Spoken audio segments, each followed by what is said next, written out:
Malaman natin kung anong lasa. Masarap na eh. Ayaw na sumagot sila. Nay, ano ba, bitin? Ayaw mo? Bitin ba na? Ibigay natin? Ako, dahil gumagamit na ako yun eh. Ayan. Pati yung bunga, yung amoy bunga nga, Oo. wala. O yan, totoo po yun. Tapos, yan po ay masyadong maliit. Namamatay yung bad bacteria. Yes, yes. Pero galing niyo, sir, oh. Talaga naman. Palapakan natin si sir, oh. Alam na niya yung product natin. So, ano po yan? Produces energy. Nagbibigay siya ng energy, kumukuha siya ng energy mula sa sikat ng araw.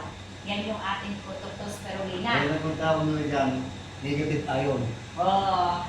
Tapos, ano po siya? First consumed by ancient Aztecs. So, ibig sabihin, kinakain pa po siya ng mga lumang tao sa Mexico. Yan po yung pagkain nila. Pero, sumikat po siya. First consumed by ancient Aztecs but become popular when NASA, sino po yung NASA? Mga astronauts, proposed that it could be used or cultured for astronaut use. So, matagal na siyang ginagamit pero sumikat siya lalo nung nag-suggest yung NASA, yung astronauts, na mga astronauts na pwede yan magamit, i-culture nila para maging pagkain sa pangkalawakan. Diyan sa masyadong sumikat. So, ano pa po siya? Possesses an amazing ability to thrive condition. Meron po siyang super kakayahan, napakalakas niya, mabuhay. Condition much too harsh. Sobrang hirap para sa ibang lumot. Yung ibang lumot hindi mabubuhay pero siya kaya niyang mabuhay. Yan. Much too harsh for other algae. Meron siyang soft cell wall. So yung pag kinain natin yon, meron daw siya cell wall. Sorry. Yan. Meron daw siya cell wall na napakalambot at gawa sa asukal at protina. Kaya mabilis i-absorb. Kaya po pinanguya ko sa inyo. Para dito pa lang, mararamdaman nyo na po. Mag-start na yung kanyang absorption, yung pagpasok ng mga sustansya sa katawan natin, lalong-lalo na kung may mga problema tayo sa heart. Bakit po? Sa sobrang liit niyan, may mga ugat tayo sa bibig na direkta sa heart. So, absorb niya agad yon. Okay po ba? Okay ba yung product natin? Easily digested and assimilated by the body. So, ngayong edad natin, mga bata pa tayo, no? 15 pa lang. Ibig sabihin, yung mga sustansya mula sa kinain natin, hindi natin yan na-absorb. Kasi meron ng pamamaga itong mga ugat natin. Pag kinakain natin yan, ma'am, lalo na kapag sinunod natin yung tamang pag-inom niyan, yung walang laman ng bituka, absorb siya agad at pasok siya sa ating maliit na bituka, yung tinatawag na small intestine. Okay po ba ang product natin? Yan. Yan yung ating product. Tapos, siya po, ayan na, easily digested and assimilated by the body. It's deep color. Yung kanyang color, sige, mamaya na lang po. Yung color niya, ba't tayo magtunaw, sir? Hindi ko na lang nila.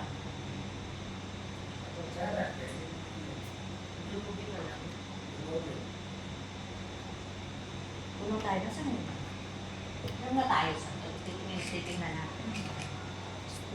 Yung kanyang deep color daw, sir, nagmumula sa kulay green, yung chlorophyll.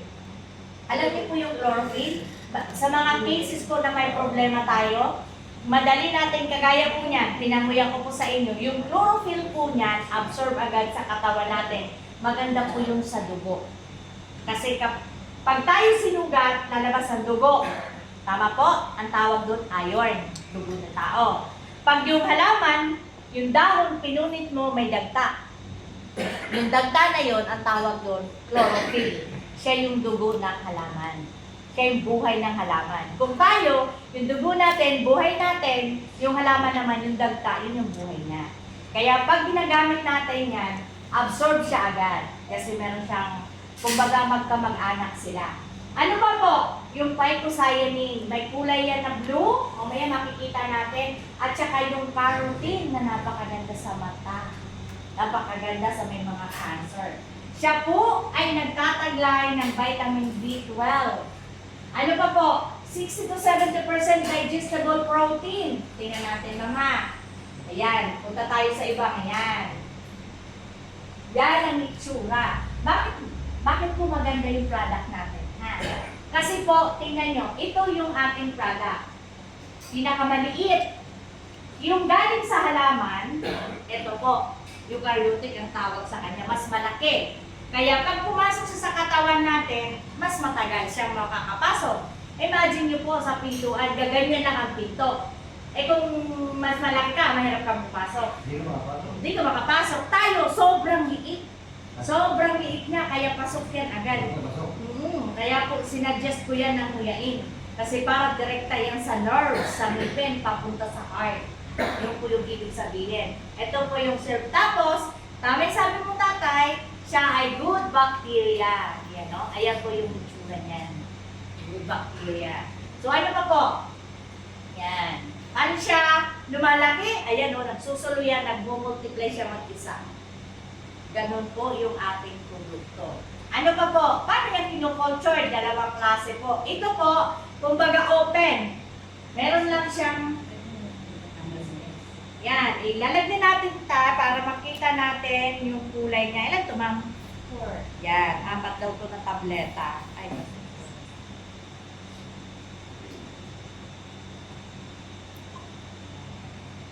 tignan mo, nag-aano yung kulay.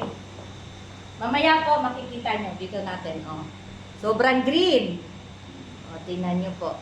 Mamaya po, makita natin magkukulay green. Magkukulay violet yan. Hindi lang muna natin. So, ito po, ito yung open pan. May ano lang siya, paddle. Para po, hindi kasi lumot po yan, parang putik. Yan po yung product natin, parang putik. So, para po hindi siya magdikit-dikit. Kayo po, you're super blessed. Bakit po? Si Sir Randy ay isa sa mga taong nakapunta dito sa farm na. Si Ma'am Oni. So, nakita na po niya yan kung paano. So, baka kapag patunay siya, ng tsura talaga ng lumot natin. Ito naman po, ito yung cultured. Meron siyang greenhouse sa tawag. Di ba yung sa mga farm, yung iba, yung sa repulyo, yung yes sir, sasabi mo, yung may parang kumot, o yung may net, oo, greenhouse sa tawag po nun. So yan po, tinukulture siya. Tapos, inaano po yan, pinag-aaralan nila para yung ano ng nutrients. Kasi po, hindi po yan dumadaan sa init.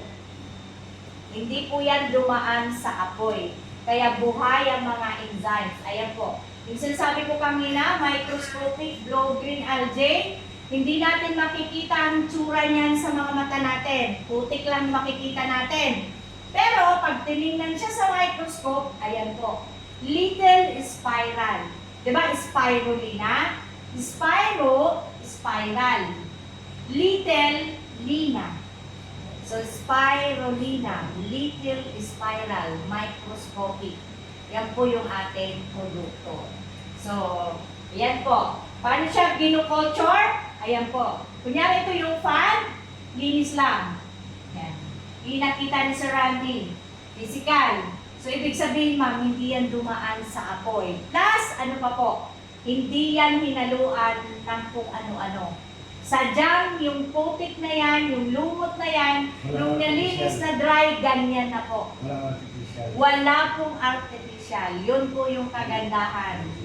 Yun. At sa pag-aaral po, yung 1 kilo nito na powder, 1,000 pag 1 kilo. Ang 1 kilo nito, yung sustansya na makukuha mo is equivalent to 1,000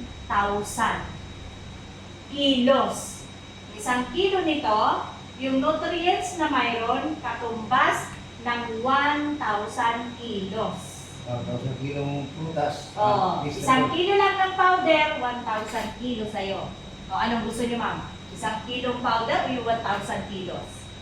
Yung po yung ganon, katapang, kalakas ang kanyang sustansya na nandyan. Yun po. Tingnan niyo po ito. tingnan nyo sir ha, sunlight, oxygen, ito yung bacteria na yon, kinakain natin. Pero hindi ito yung literal sir ha, kasi ito dumaan to sa bifad. Ha? Yan po yung source ng ating mga kinakain. Cheese, gatas, simula lang sa lumot. Diba? Ginagawang nutrients, tatlong klase po yung spirulina. Platensis, ito yung hawak natin. May natural antibiotic, may natural antioxidant. Yung iba naman, maxima. Ang tawag maxima para sa mga cosmetics. Ginagamit po siya sa pang-makeup. Yung makikita nyo sa parlor, yung nilalagay na mud pack ang tawag, yung mga nagpapaganda. Mud pack tawag doon, mayroon doon spirulina yung iba. Sunod naman, Pacifica. Pinapakain sa mga animals. Tatlong klase ha, ulitin ko po ha. Kasi baka naman, nag-offer sa'yo ng spirulina, iyon na. O, diba? Unang-una, mag-iingat. Bakit po? Ang produkto natin ay isang klase ng cyanobacteria. Ibig sabihin, good bacteria. Pwedeng magkaroon ng bacteria hindi maganda. Pwedeng magkaroon ng virus. Pwedeng magkaroon ng toxin. Kaya siguraduhin nyo, yung binibili nyo ay galing sa high grade. Dumaan sa BIFAD kasi chinecheck nila yan. Hindi yung may nag-alok, ay mura. Ay, piso lang doon, oh. Ganyan kalaki, 1,000 lang, oh. Oh, isa inyo, magkano, ilang peraso lang. Sigurado ka naman, sir, ma'am, na yung binili mo sa amin ay tunay na spirulina. O, yun po. At yun po yung ipagyayabang natin. Kasi meron tayo, ito po, si Dr. si Christopher Hills, siya po yung tinatawag na father of spirulina. Siya po ang nag-introduce ng spirulina. At meron siyang book aklat, ito, doktor po tawag sa kanya, kasi sa PhD. Meron niyang secret sa spirulina, secret sa spirulina niya, nakalagay po dyan, mayroong 172 na mga cases na mga patient na ginamot ng spirulina. Pwede niyo pong basahin yan sa internet. So, accessible yan. Ihiramin lang daw yan. Ito po siya. Ano po yung, sipin niyo sir, yung pinakain ko sa inyong kinilala ng World Health, United Nations, pinapakilala po yan. Ayan o. Ang IMSA, ibig sabihin Intergovernmental Institution of Microalgae Spirulina Against Malnutrition. Pinapakain po nila kasi preventive. Kanina, di ba? Prevention, curative, para makaiwas magkasakit kung walang sakit.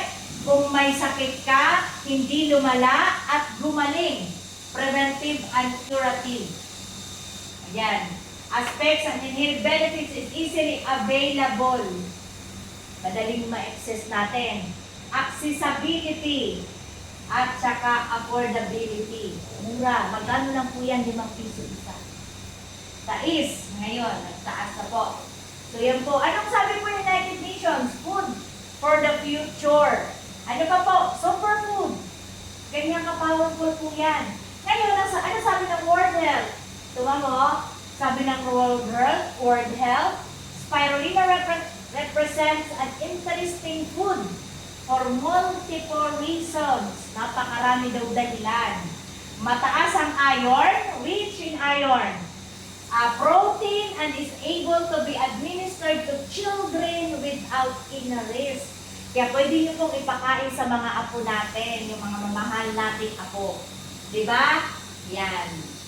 Meron ding doktor na nagpapakilala niya ng spirulina, si Dr. Oz. Ngayon, ito yung mga nag-aaral ng spirulina, isa po sa mga kapitapitagang organization na nagre-research ng spirulina.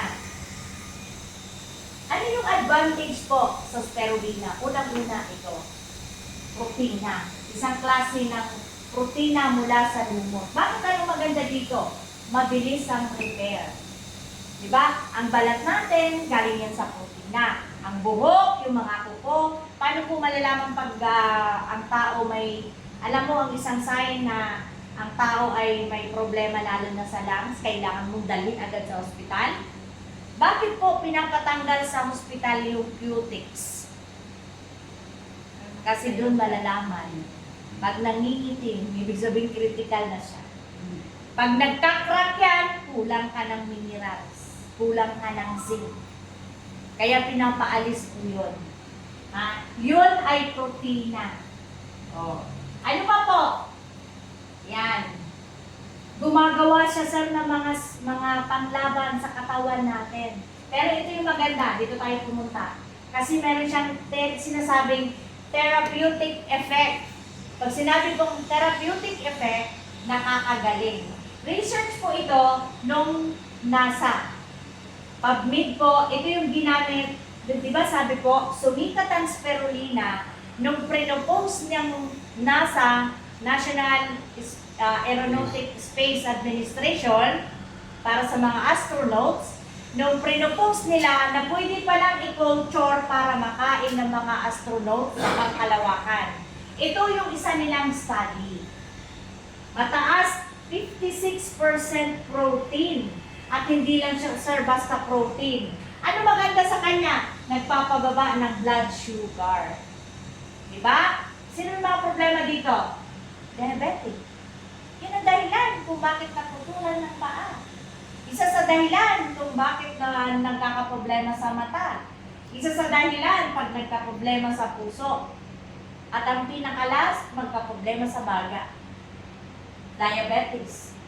Nakakapalakas ng immune system. Nakakatulong sa hypertension. Nanay, sino po ang may mga maintenance ng hypertension dito? Yan. Tay, ilan ang ilan maintenance nyo po sa hypertension? Ilan? Ilan ang maintenance nyo? Ilan ang iniinom nyo po? Isa lang. Ilan. Alam nyo po ba, ang hypertension ay hindi sakit. Yan ay sinyalis na mayroon kang magiging sakit. Kasi ang hypertension, ang sabihin mo yung ugat, barado. Hindi nakakadaan ng tama yung dugo. Yan. So sabi sa pag-aaral nila, makakatulong ang spirulina dyan. Makakatulong sa saan? Sa cancer. Example ako ng may cancer. Nakasurvive 14 years, wala akong ibang iniinom kung hindi spirulina. May pagkapasaway pa ako kasi pag nakakain ako ng masarap, kakain ako. Diba? So, ganun. May kakilala ka pa pong nahihirapan sa cancer? O ayaw mo bang magka-cancer? O, ano ba ang inaantay natin? Iinom tayo ng product. Antiviral. Ang viral po ay hindi. Mayroon akong isang experience kasabay ko nagpapacheck up. Ubo ng ubo. Tinanong ng doktor, ano ng kulay ng plema mo? Sabi niya, Dok, hinog na, kulay green. Diba? Hinog na. Galit na galit ang doktor. Bakit po? Yung green ay virus, hindi hinog. At yung virus po ay hindi ginagamot. Hindi yan iniinuman ng antibiotic. Pinapainom ka lang ng antiviral, antivirus, pampalakas ng resistensya para mailabas mo siya. Maiihi mo siya, maiubo mo siya. Kaya po nag-green ang plema kasi marami siyang virus, hindi siya inog. Sabi, hinog na daw ang ubo niya. Ang plema niya kasi may green na. Hindi po, ha? Tumor, nagpapaliit yan ng bukol. O bacteria, di ba sabi nga ng tatay, ay good bacteria. Tama. So, ano pa po? Yan. Ang isang mayroon tayo, bakit mayabang tayo sa spirulina? Kikita nyo po? Violet na. Kikita nyo po yung kulay na yan, violet. Yan po ang isa sa katibayan na ang product natin ay high grade. Kulay blue, phycocyanin. Yan o. Sa pag-aaral po, phycocyanin, yung galing sa spirulina, 14 to 20% yan ay blue pigment. Ayan po. Nagpukulay violet. Wait lang. Yan. Pag ginanong nyo sa araw yan, tatlong color yan. Isang blue, isang violet, isang green. Iwan namin to sa inyo. Inuman ko para masabi natin. Tingnan natin kung Iwanan namin to kasi nakita ko ito sa aking ginawa nung nakaraan. On second day, ng ganyan, sobrang blue niya. Napakaganda. Diba ko lang, hindi ko makita takip eh. Yan. Ayan. So, color mo. Ano pong sabi? Diba sabi ko yung blue pigment? Pico po, ibig sabihin lumot. Cyanin, blue pigment ng lumot. Sa pag-aaral po, yung blue pigment ng lumot, yung po pala ang nakakatulong sa antioxidant. Nakakatulong sa pamamaga. Ayan po. Antiviral, anti-cancer, anti-neurodegenerative. Yung sa utak, sa brain. Isa dyan yung hanap ng salamin, nasa ulo lang pala. Ano yun, Ram? Diba? Assignment. Diba? Ang galing nila, sir. Oh. Diabetes. O, diba? Wound healing. Pagsugat. Mabilis na paggaling. O, yan. Ano to? Yung namamaga ng ugat. Anti-chlorogen. Yun, nag-podcast ko din. O, yan. Ano po sabi dito? Itong mga to ay nakukuha o may nakakatulong, natutulungan ng phycocyanin. Yung blue pigment ng lumot ng pinag-uusapan natin. Sabi mo, meron din ako niyan. Lumot ka ba? Hello, lumot ka ba? Hindi. O wala kang phycocyanin, ma'am. Kasi phycocyanin, lumot. Blue pigment ng lumot. So kung hindi ka lumot, hindi, wala ka niyan.